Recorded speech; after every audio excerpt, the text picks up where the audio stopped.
Dump stuff in a bowl and mix it up. No heat, no crazy techniques, just a simple step that's a huge part of cooking. Let's dive in. Hey, I'm Seth, and I'm here to make cooking simple and fun.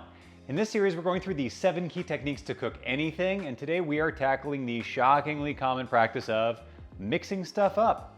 We mix stuff up to combine ingredients into a single thing. That's often for a sauce, dressing, or marinade that will flavor another ingredient. Some mix-up ingredients are liquidy like soy sauce and oil. Some are firmer and take a bit of work to combine like avocados. Either way, you end up with what's basically a new ingredient that's the unheated combo of a few other ingredients. At the most basic level, the kitchen gear could not be any simpler. A bowl plus something to mix with, like a fork or a spoon or your hands. Whisks are like forks with a dozen tines. I'm not gonna get into any kind of crazy specialty whisking techniques here because most of the time it doesn't matter enough to worry about. Whatever you're using, just make sure you're really getting everything mixed up. If I'm gonna mix stuff up and then immediately put it into a different container, I skip the bowl and mix it right in that other container so that there's one less thing to clean. Like here I'm mixing up yogurt, salt, lemon juice, and garlic, and then I'm combining it with chicken thighs in a Ziploc bag so they can marinate. I'll throw all of my mix-up ingredients directly into the bag and squish them around. And this simple salad dressing is gonna live in my fridge in this jar, so I'm mixing it up right in the jar. What about mix-ups that require you to cut stuff up before mixing? In most cases, I'll throw everything in my blender or this tiny food processor and then let electricity do the work for me. Here's an energizing bright green sauce I'm making to put on carrots.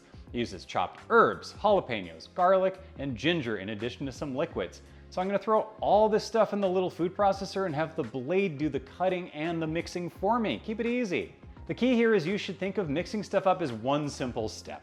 Don't let a bunch of precise measurements in some recipe make it stressful. We're not baking here.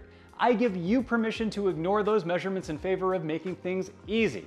Think of teaspoon as a little bit and tablespoon as a big spoonful. A quarter cup is a healthy pour and a whole cup is a whole lot. Here I'm making a barbecue spice mix 2 ways. One by feel and the other by exact measurement. And let me tell you, doing it by feel is a lot more clean and simple and fun.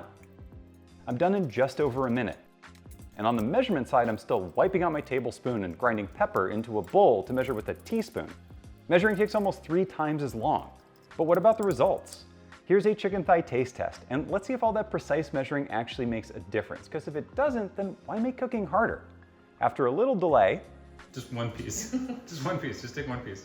All 3 of us come to the same conclusion. Which one's better? They're both great. You can do this too. The numbers do not matter. The actual technique for mixing stuff up is simple, so let's spend a little time exploring what sort of stuff you mix together. Most of the time we're combining something energizing with something comforting to create an exciting flavor balance. Check out my video on flavor balance to learn more. And you'll need to add salt for your mix-up if one of the ingredients isn't already salty.